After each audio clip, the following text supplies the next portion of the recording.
За утас татах гэдэг нь болохоор хий хоосон газар утас татах боломжгүй байдаг. Утасыг болохоор моно утас, эрчлээтэй утас, өргөстэй утас гэд ингээд ер нь бол ийм гурван түвшинд ангилж байгаа. За моно утас гэдэг бол ямар нэгэн өргөс байхгүй. За шулуун хэлбэртэй ийм утас гэдэг байхгүй юу. За энэ утас ямар нөлөө үзүүлдэг гэхээр арсны түвшинд хийчвэл коллагены идэвхжлийг нэмэгдүүлдэг учраас арс их аятайхан толгор болдог. Булчингийн түвшинд хийвэл булчингийн зангирлыг бууруулах ийм үр дүн үздэг ийм үр нөлөөтэй утас байхгүй юу.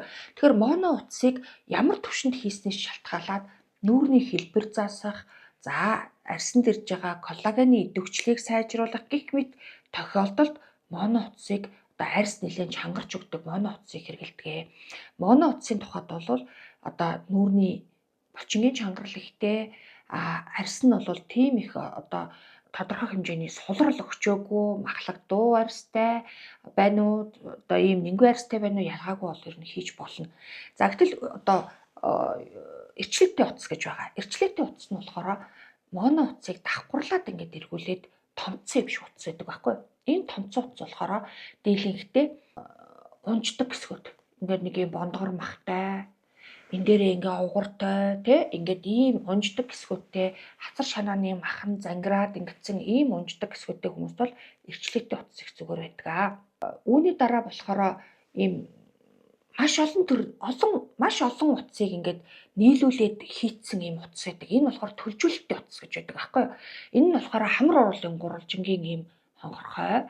За нүдний ингээ хацар дундуур ингээд нэг ийм зураас үсээд хацар хуваагдчихсан ингээ хонхор үсцэн тий духны голоор 11-ийн зураас үсцэн маш ийм гүн ховлууд үссэн хэсгүүдэд 24 давхар бүр бэлтгэсэн ийм утастай төлжүүлэгч утас гэж байдаг. За энэний дараа болохоор энэ өргөстэй утас гэж байгаа. За өргөстэй утас бол 2 гартай өргөстэй утас, 1 гартай өргөстэй утас гэж бас ангилнаа. 2 гартай өргөстэй утас бол булчингийн маш их сулралыг барьж өгдөг юм утас байдаг бол 1 гартай өргөстэй утас болохоор тодорхой түвшинд өргөж өгнө. Гэхдээ энэ өргөстэй утасыг ямар хүнд хийвэл зохилтой вэ гэхээр нүүр нь маш их махтай биш. Хоёрдугаарт нь сулрал өгөөд арс нь ингээд уутраад унжицсан арстай хүнд бол өргөстэй утас хийгээд ерөөсөө маш богино хугацаанд барьдаг. Тэгэхээр хүмүүс болохоор маш их ингээ хөгшрөлт үүссэн арсанд өргөстэй утас хийлгээд өргөчих юм шиг бодоод байдаг. Энэ нь хавдартай тухайн үедээ ингээ өргөгдсөн юм шиг байж яснаа сар гарan болоод буцаагаал арс нь ингээ хүү дээрээ дороод ирдэг байхгүй. Тэгэхээр арсыг зөв оншилж ээж утас суулгах уугүй юу гэдгийг шийднэ. Тэгтэл арс нь ерөөсөө ингээ нөгөө шууд утас суулгасан даруйдаа хүний арс чи өргөгдөөд айгу гоё болцсон юм шиг ийм бичлэгүүд хүмүүс үзүүлээд байдаг. Эмнэлгүүд дандаа тэр бичлэгийг үзүүлнэ. Тэр хүмүүс 2 сарын дараа ямар байна гэдгийг яг бодит үр дүн үзүүлдэг байхгүй юу? Тэгэхээр хүний арсны давхаргын ийм арс чи ийм модлог бүтцэж юм дээр ингээд давхаргараа суудсан байдаг. Эдгээр нь сунаад унжаад ингээд арс нь ингэсэн байхад өргөстэй утас хийгээд үр дүн үзэхгүй байхад өргөстэй утас хийнэ гэж хэлээд өргөстэй утас хийлгээд 2 сар орчмын дараа ямар ч юм мэддэхгүй байна. Өргөстэй утас дэмий юм байна. Хагалгаа хийлгэж гэдэг хүмүүс бол байдаг. Гэтэл үнэн чанартаа өөрийн чинь арсны давхаргаас халдсан учраас тэрийг эмчилгээгүйгээр хийсэн өргөстэй утас бол өвдө үздэг юм аа. Тэгэхээр арсныхаа төвшин, арсны чанараас шалтгаалаад ямар утас яаж хийх вэ гэдгийг тогтоодог юм аа. Тэгжээж үр дүнгээ сайн үзэн удаан барина. Ер нь өргөстэй утас ингээд арсыг нэмжлээд залуужуулаад энэ нөгөө хүндийн жинийн багасгаад хийсэн өргөстэй утас бол 2.5 жил мэл хүртэл явна. Маш гоё эвтэйхэн болцсон. Тэгээ хүмүүс бол ингээ гадагшаа байдаг хүмүүс бол эмчилгээ хийлгэж яваад утасуулгаад яваад 2.5 жил 3 жилийн дараа нөгөө утсаа нэг суулгачаа гэж ирдэг хүмүүс байдаг. Утасны чанар дээр болохоор хүмүүс нэг андуурдаг юм нь PL, PLL, A гэдэг утаснууд удаан тогтно 7 жил барина гэдэг юм байдаг. Тийм байхгүй.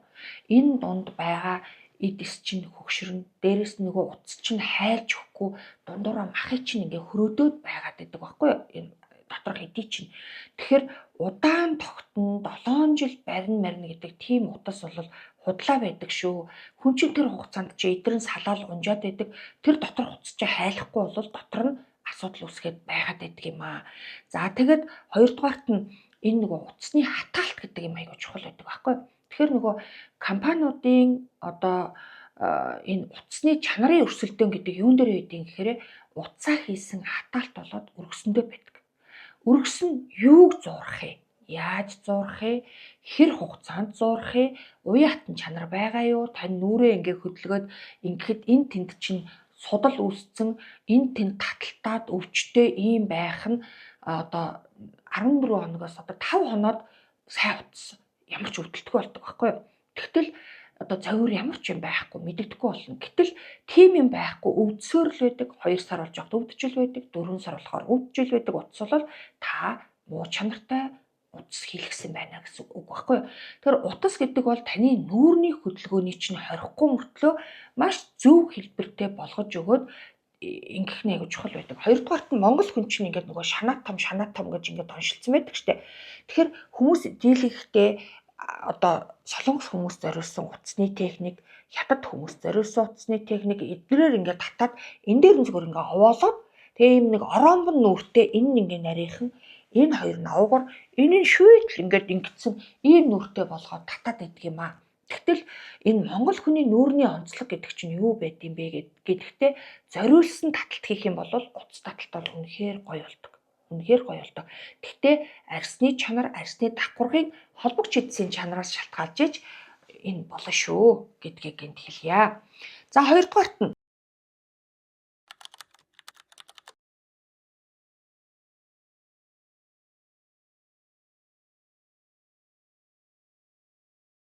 за нэгдүгürt нь нурууны хагалгаанд орсон шалтгаанаа нэг бодоод үзээрэй гэж хэлмээр байна. За нурууны хагалгаанд орсон шалтгаан нь нуруунда гэмтэл авсан байж болно. Гэтэл нуруу нь яваандаа таны суулт, таны одоо өдөр тутмын зуршлаас шалтгаалаад эвдэрсэн учраас нурууны тодорхой үеуд дээр одоо асуудал үүсээд хагалгааны шалтгаантайгээд нурууны хагалгаанд ороод ингээд нөгөө нуруу хоорондын зөөлөн ийм дискэн зүлхий чаар тэрийг өөлөөд авах эсвэл бол ингээд нурууг нь хадах тий энийг одоо тариа тарих гэх мэт янз бүрийн хагалгаанд орсон хүмүүс ирдгээ.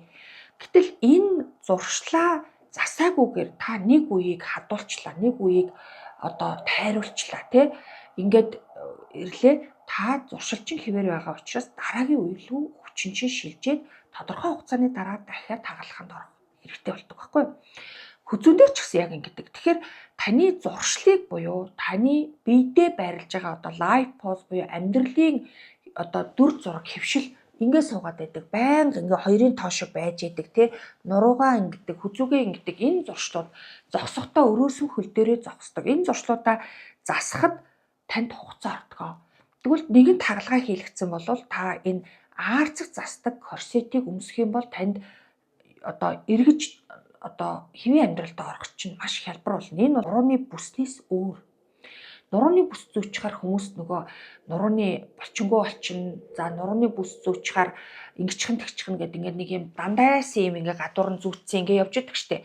Тийм юм байхгүй. Яг байх ёстой газар чинь байлгаж өгөөд нурууны хоорондох зайнууд нь яг жигд болгож өгөөд ачаалтыг чинь бууруулад энэ нурууны үе хоорондын төлжилтийг сайжруулдаг одоо ингээд нөхөн сэргээлтийг сайжруулдаг учраас энэ бие тэгшилдэг корсет болохоор ерөөсөө хагалгаа хийлгээд 8 жил өвчин нарлагын хүн энийг өмсөд өвчин нарлаар дээшээ харж унтдаг болоод ямар нэгэн зовиргүй болчдөг юм аа. Яагаад гэхээр таны нуруу өвдсөн шалтгаан аарцагчин дали нуруугаа шахаж суудаг үе хоорондын одоо зөөлөвчин диск нь шахагдсан гих мэт нөхцлүүд байгаа учраас энэ одоо аарцаг засдаг корсетыг өмсөх юм бол дахиж аль нэгэн үе дээр эвдрэл үүсэхгүй.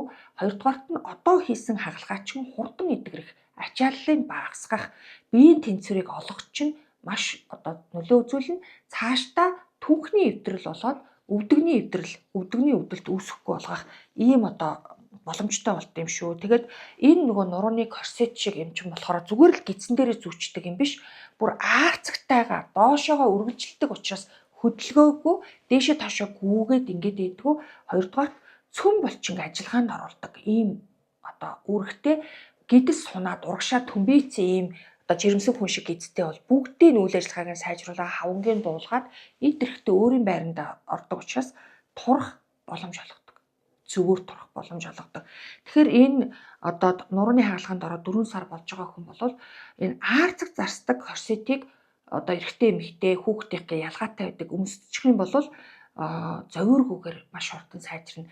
За энэ корсет бас ингээд нөгөө хавирга хугарсан хүмүүст маш сайн нөлөөлдөг. Хавирга хугарсан хүмүүс орноосоо босч чаддаггүй. За хавирга хугарсан хүмүүс дийлэнхдээ одоо нөгөө юугаа уушгины гялтангаа очиж хатгсан байдаг байхгүй юу. Тэгэхээр уушгаа бодвол босч явах хэрэгтэй байдаг. Хавирга нь хугарсан учраас хэвтэх хэрэгтэй байдаг. Ингээд зөрчилдөд байдаг бол хавирга хугарсан хүмүүс энэ корсетийг өмсөхөөр хавирга маш хурдан одоо эвэндээ орно. Хүн босож явхад маш түшигтэй. Тэгээд одоо уушиг эргэн сэргэх процессыг маш сайжруулдаг юм аа. Тэгэхээр энэ болохоор одоо нөгөө нурууны сэргээн засах одоо ийм ямар ч тийм ачаалал өгөхгүй хувцас одоо гадуур нь юм өмссөн байхад юу ч мэдэгддэггүй ийм патентлэгдсэн сэргээн засахын одоо тоног төхөөрөмж гэдгээрээ патентлэгдсэн хувцас байдаг учраас ямар нэгэн одоо зовиорхгүй зүгээр нурууны бүс шиг одоо тэр нэг нуруундаа зүүчэл явж байдаг бүс шиг үйлдэлгөө давхар олон үйлдэл үзүүлдэг ийм бүс байдаг юм аа. За энэ хүний асуултанд хариуллаа. Дараагийнх нь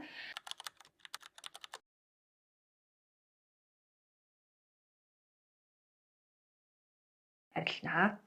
Харшил юунд хатгалагддаг юм бэ гэхээр нарийн бүдүүн гидсний одоо тархлааны эсний санах хой дээр хоёрдугаарт нь цуснд санах хой дээр эсэнд хатгалагддаг тархлааны эс болоод цусны эсэнд.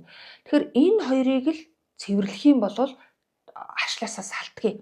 Тэгэхгүйгээр та энэ шинж тэмдгийг хамар загтнаад байгаа шинж тэмдгийг нэг имээр дараад, арьс загтнаад байгааг нь нөгөө имээр дараад, юм туураад байгааг нь нэг тосоор дараад, нулимс гоожоод байгааг нь нэг юмар дараад ингээд та маш их химийн одоо үйлдэлээр эд эсээ бөмбөгдөх тусам таны эдээс бохирдсоор байх болно. Дараачийн харшлыг нэмж авсаар ах болно.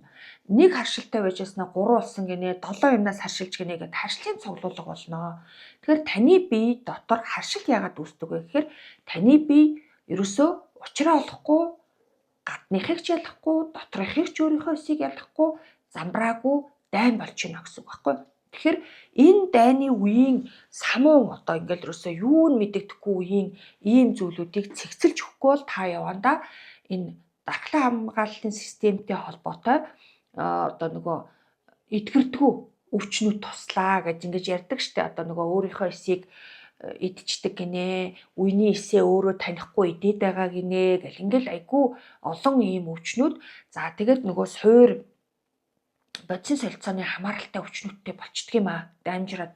Тэгэхээр ерөөсөө харшил байгаа бол та гидсээ гүйлгэж тулахгүйгээр цэвэрлэн цусаа судсаа залуужуулна. Ингээд ирэхээр сарын дараанаас бол та ингээд харшилтай хүмүүс бол хамран загтнахаа болно, нулимс нь гоожхоо болно, биеийн загтанж туурдгаа болно. Ингээд бие цэвэрлэгдэжээж өөрийнхөө хэвийн үйл ажиллагааг хийдэг байхгүй юу? Тэгэхээр шинж тэмдэг дардаг энэ тэргээр битгий аргалаач ээ. Таны нарийн бүдүүн гэдсэнд бол тархлааны эсүүд чинь боловсролтой сэтгэл санаа ямар байх вэ гэдгийг чинь хүртэл шийддэг. Серотонин гэдэг бодис чинь гидсэнд 70-аас 80% нь байж байгаа байхгүй. Тэгэхээр гидс чинь одоо зөв ашигтай бактериудтай, зөв үйл ажиллагаатай, хэвийн одоо боловсруулалттай, цус руугаа зөв юм оруулж өгöd ингэх юм бол таны эдэс баяртай өөрийн үйл ажиллагаагаа хийнэ гэсэн үг. Тэгэхээр бие цэвэрлэхгүйгээр харшлаас сална гэж байдгүй шүү. Бие цэвэрлэнэ гэхээр бургуу тавиад гүйлгэх, давстай ус уух, магнезиумтай ус уух. За тэгээд өөр юу байдаг вүлээ? Ерөөсөө юу ч хамаагүй уугаад өтгөн гаргахыг цэвэрлэнэ гэж үзэхгүй. Тэгэхээр энэ нарийн бүдүүн гэдсний хананд байгаа ашигтай бактериуд тэр хөхлөх сэртэнгүүд хэвийн болоод ирэхээр та өөрөө харшил чинь сайхан эдгрээд ирдэг юм шүү. Энийг би маш олон хүн дээр харж ирсэн. Ерөөсөө хүмүүс ингээд нөгөө хамран загтнаа нулимс нь гоож идэдэг хүмүүс бие цэвэрлээд цусаа залууж болчоо дараа жил нь ийм шинж тэмдэг ерөөсөө илэрхээ болцоо. Ерөөсөө энэ харшил эхлэх үед хөнгөний тухай ороод эхэлдэг байхгүй. Тэгэхэд маш хөнгө явагдаад тэгээд дараа жилээс нь ер нь харшил хөдлөхөө болчдөг. Тэгэхээр энэ дээр бас анхаарат өгөөрэй. Хүний гидс бохир байгаа хүн цус хизээч ирүүл байдгүй. Гидс бохир байгаа хүн элэг хизээч одоо эрүүл байдгүй. Тэгэхээр хүмүүс шинжилгээ өгөөд гайгүй гэсэн ингээд яваад байдаг байхгүй юу? Үнэн дээр та өөрийгөө хордуулаа явж идэг. Гэдэс дотор цус цэвэр байх нь та урт наслах, чанартай амьдрах, бүтээмжтэй байх, хүсэл мөрөөдлөө биелүүлэх, өөртөө итгэлтэй байх, стрессгүй амьдрах олон боломжийг танд олгож идэг юм аа. За дараагийн асуулт.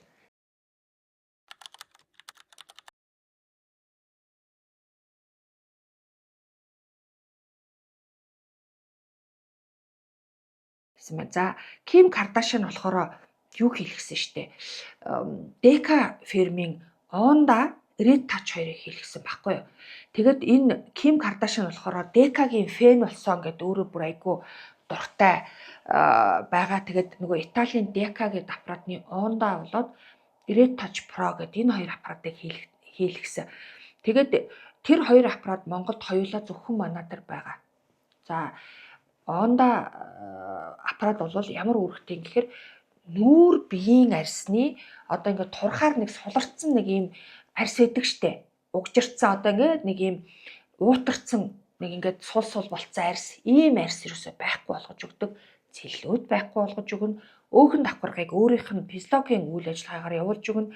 Нүүрний давхар ирүү, хацрын цул мах, нөгөө биендээ нэг томдсон ийм махлаг царай ийм юмнууд.